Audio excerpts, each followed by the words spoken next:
Hello दोस्तों, मैं अनामिका सिंह आप लोगों के लिए हिंदी पैडोलॉजी के इम्पॉर्टेंट क्वेश्चन लेके आई हूँ फॉर सीटेट। एज प्रॉमिस मैं थोड़ा लेट हूँ, पर मेरी तबीयत थोड़ी ख़राब हो गई थी, इसलिए मैं कक्षाएं सुचारू रूप से नहीं चला पा रही थी। आज मैं आपके लिए हिंदी के कुछ इम्पॉर्टेंट क्वेश्चन लेकर आई हूँ। हिंदी पैडोलॉजी यह हमारा लैंग्वेज का पेपर होता है। इसमें कौन कौन से इंपॉर्टेंट क्वेश्चन आ सकते हैं उसे हम देखते हैं। आज हम पूरे 30 क्वेश्चन करेंगे। पहला क्वेश्चन है, कक्षा में बहुभाषिकता का परिवेश निर्मित करने के लिए आप क्या करेंगे। मतलब कक्षा में बहुभाषा का अगर प्रचार करना है, बहुत सारी भाषाओं को बढ़ावा देना है, तो आप क्या करेंगे। पहला ऑप्शन दिया, विद्यार्थियों को अपनी भाषा में बोलने का अवसर प्रदान करेंगे। यह कुछ हद तक सही है कि विद्यार्थी अगर अपनी भाषा में बोलेंगे तो उससे बहुभाषा का विकास होगा। उनकी भाषा के पाठ्य पुस्तकें पढ़वाएंगे, ये नहीं। बहुभाषाई कक्षा में बाधा उत्पन्न करती है, इसलिए केवल हिंदी भाषा में ही पढ़ाएंगे, यह बिल्कुल गलत है। आपको बहुभाषा को ही बढ़ावा देना है। बहुभाषा कक्षा में बाधा उत्पन्न नहीं करेगी। तो इसका जो सही जवाब है वह है, विद्यार्थियों को अपनी भाषा में बोलने का अवसर प्रदान करेंगे। आंसर ए इसका सही जवाब है। नेक्स्ट है, अगला प्रश्न जो है, कक्षा में अध्यापक द्वारा विद्यार्थियों को लोकगीत सुनाने के लिए कहने का उद्देश्य है। मतलब एक अध्यापक अगर विद्यार्थियों से कह रहा है कि आप एक लोकगीत सुनाइए, तो उसका क्या उद्देश्य हो सकता है।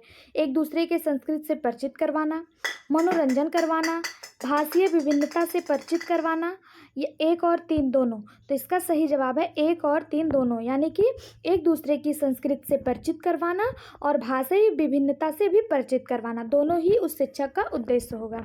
अगला प्रश्न है, त्रिभाषा सूत्र का उद्देश्य क्या है। त्रिभाषा सूत्र का जो उद्देश्य है वह विभिन्न संस्कृति से परिचित कराना त्रिभाषा सूत्र का उद्देश्य है। अगला प्रश्न है, भाषा दक्षता का प्रारंभिक कौशल है सुनना, बोलना, पढ़ना या लिखना। तो सुनना जो होता है वो भाषा दक्षता का प्रारंभिक कौशल माना जाता है।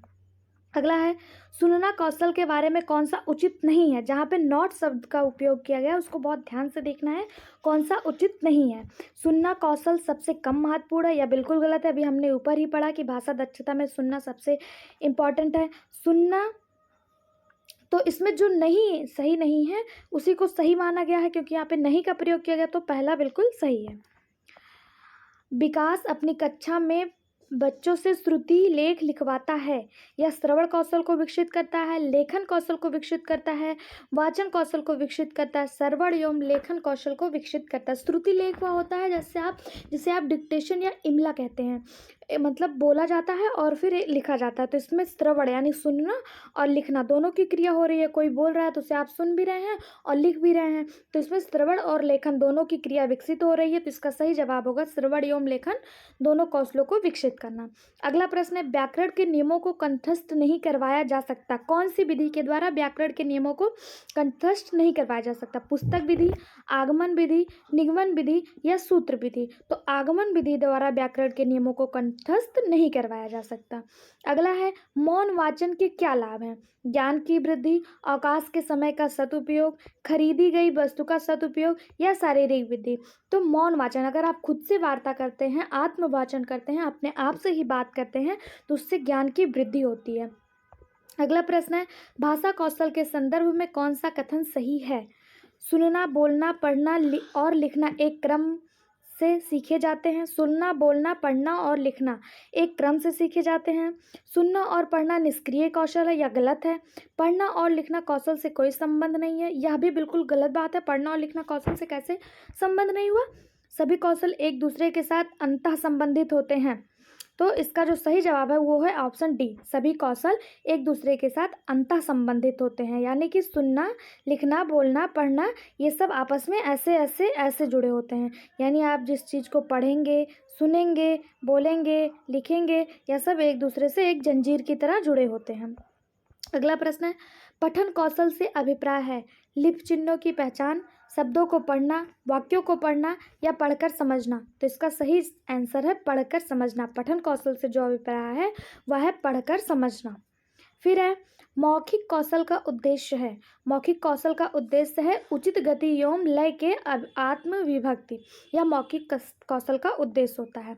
अगला प्रश्न है भाषा की शिक्षिका विद्यार्थियों को व्याकरण के नियमों से परिचित कराने के लिए वर्ग पहेली का प्रयोग करती है। वह कौन से विधि का? अगर वो वर्ग पहेली का प्रयोग कर रही है व्याकरण के नियमों को सिखाने के लिए तो कौन से विधि का प्रयोग करेगी? प्रयोग विधि, व्यवहारिक व्याकरण शिक्षण विधि, खेल विधि या पुस्तक विधि। पहेली के माध्यम से कोई चीज़ सिखाना यानी कि खेल खेल के माध्यम से कोई चीज़ सिखाना, तो वह खेल विधि का प्रयोग कर रही है। अगला प्रश्न है बच्चों की सशक्त लेखन क्षमता का परिचायक है। बच्चों की सशक्त लेखन क्षमता का परिचायक सुंदर लिखावट, अलंकारिक भाषा, सशक्त वाक्य या मौलिक विचार। तो बच्चों की जो सशक्त लेखन क्षमता है वह उसके मौलिक विचार का परिचायक होता है। ऑप्शन डी एकदम सही है। अगला प्रश्न है सुनना कौशल में शामिल है। सुनना कौशल में शामिल है दूसरों की बात सुनने में रुचि, धैर्य और प्रतिक्रिया करना। मतलब दूसरों की बात को पहले ध्यानपूर्वक सुने, उसको सुनने में इंटरेस्ट लें, धैर्य के साथ सुने, उसके बाद अपनी बात को रखें, उसकी बात के प्रति उसके बात का जवाब दें, उस पर कोई प्रतिक्रिया करें। यह सुनने कौशल में सबसे उपयुक्त माना गया है। आंसर बी इसका सही जवाब है। अगला है मौखिक अभिव्यक्ति कौशल को प्रभावित बनाने में सहायक है। मौखिक अभिव्यक्ति कौन से कौशल को प्रभावित बनाती है? तो प्रश्नोत्तरी विधि और अवसरानुकूलता दोनों को मौखिक अभिव्यक्ति प्रभावी बनाती है। अगला प्रश्न है मोहिका कक्षा 8 की भाषा की अध्यापिका है। वह व्याकरण के नियमों को कंठस्थ करवाने के स्थान पर छात्रों को उन नियमों का प्रयोग करने के लिए कहती है। उसका क्या उद्देश्य? मतलब वह व्याकरण के नियमों का कंठस्थ यानी याद नहीं करवा रही है, उनका प्रयोग उनका यूज करने के लिए कह रही है। ऐसा वह क्यों कह रही है? वह व्याकरण को रुचिकर बनाना चाहती है, वह व्याकरण को व्यवहारिक प्रयोग पर बल देना चाहती है। ए और दो दोनों सही है, तो इसका सही जवाब है दोनों। वह व्याकरण को रुचिकर बनाना चाह रही है और व्यावहारिक प्रयोग पर बल दे रही है। व्याकरण को आपको रट कर रटंत विद्या का बिल्कुल भी कोई प्रणाली रटंत विद्या की प्रणाली खत्म कर दी गई। यहाँ पर सोचने समझने रुचिकर बनाने पर ही ध्यान दिया गया है। तो आंसर सी इसका सही जवाब है। अगला है सभी भाषाई कुशलताएं एक दूसरे से संबंध होते हैं। अभी हमने बताया लिखना पढ़ना बोलना सब एक दूसरे से संबद्ध होता है। अगला है भाषीय कौशल के संबंध में कौन सा कथन सही है? सभी भाषाई कौशल स्वयं ही विकसित होते हैं। सभी भाषाई कौशल पाठ्य पुस्तक से विकसित होते हैं। किसी भी भाषाई कौशल अंतः संबंधित नहीं है। सभी भाषाई कौशल अंतः संबंधित हैं। तो सभी भाषाई कौशल अंतः संबंधित हैं यानी एक दूसरे से संबंधित हैं। आंसर डी इसका सही जवाब है।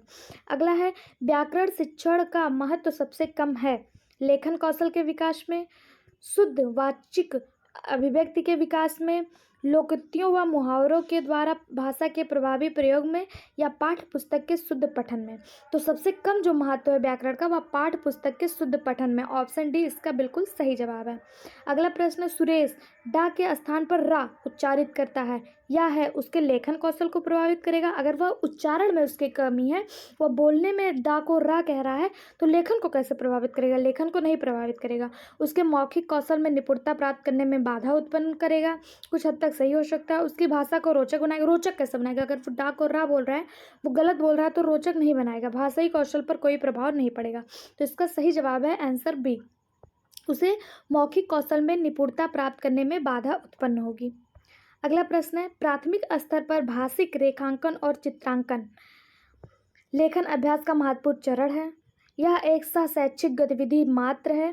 तो प्राथमिक स्तर पर भाषाई रेखांकन और चित्रांकन जो है वो लेखन अभ्यास का महत्वपूर्ण चरण है। यानी जब लेखन का अभ्यास छोटे बच्चे प्राथमिक स्तर पर कराया जाता है तो पहले उन्हें कोई चित्र बनाने को दिया जाता है, रेखा खींचने को, जीरो बनाने के लिए, लाइन बनाने के लिए दिया जाता है। तो वह लेखन अभ्यास का सबसे महत्वपूर्ण चरण माना जाता है प्राथमिक स्तर पर। तो इसका सही जवाब है ऑप्शन ए। अगला है प्रत्यक्षीकरण है। प्रत्यक्षीकरण क्या है? विद्यार्थियों को शब्दों को पहचानने के अवसर देना।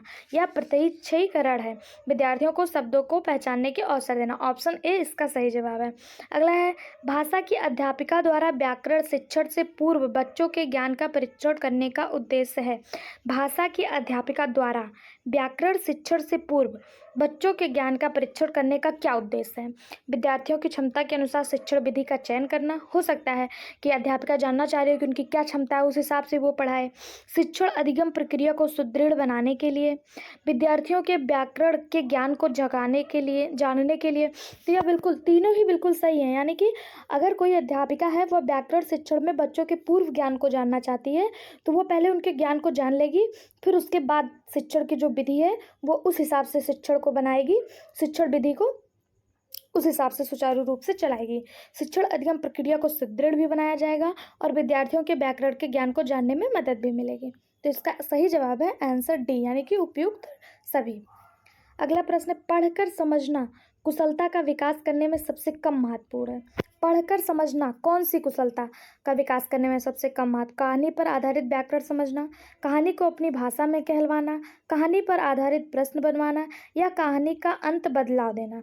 तो कहानी पर आधारित व्याकरण समझना या कुशलता का विकास करने में सबसे कम महत्वपूर्ण है, यानी कि ऑप्शन ए इसका सही जवाब है। नेक्स्ट प्रश्न है, भाषा के कौशल हैं लिखना, समझना, पढ़ना या स्मरण। अभी हमने आपको बताया था कि सुनना, बोलना, पढ़ना और लिखना, यह भाषा के 4 कौशल हैं। सुनना, बोलना, पढ़ना और लिखना। आंसर बी इसका सही जवाब है। अगला है, पठन का प्रकार है। पठन का जो प्रकार है वो द्रुत पठन एक प्रकार है। इसका आंसर है ऑप्शन सी। अगला प्रश्न है, भाषा शिक्षण की कौन सी विधि मातृभाषा को मध्यस्थ बनाए बिना दूसरी भाषा को सीखने पर बल देती है? तो इसका सही जवाब है प्रत्यक्ष विधि। भाषा शिक्षण की जो प्रत्यक्ष विधि है या मातृभाषा में मध्यस्थता बनाए बिना दूसरे भाषा को भी सीखने पर बल देती है। अगला प्रश्न है, भाषा आकलन की प्रक्रिया सीखने और सिखाने के दौरान भी चलती है। ऑप्शन बी इसका सही जवाब है। भाषा आकलन की प्रक्रिया सीखने सिखाने के दौरान भी चलती है। अगला है, प्राथमिक स्तर पर बच्चे किस प्रकार की कविताएं पसंद करते हैं? जो तुक्तांत ना हो, जो कोई सीख देती हो, जो लयात्मक और गयात्मक हो, उपयुक्त सभी। तो इसका सही जवाब है जो कोई सीख देती हो।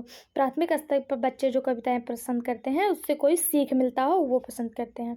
फिर है मरिया मांटेसरी द्वारा प्रतिपादित विधि है। मरिया मांटेसरी ने कौन सी विधि को प्रतिपादित किया था? तो संपर्क विधि को। मरिया मांटेसरी ने संपर्क विधि को प्रतिपादित किया था। उम्मीद है यहाँ तक का वीडियो आपको पसंद आया होगा। अगर पसंद आया हो तो वीडियो को ज़्यादा से ज़्यादा शेयर करें, लाइक करें, सब्सक्राइब करें और हमारे आगे की वीडियो पाने के लिए चैनल का बेल आइकन पर क्लिक करें। Thank you so much.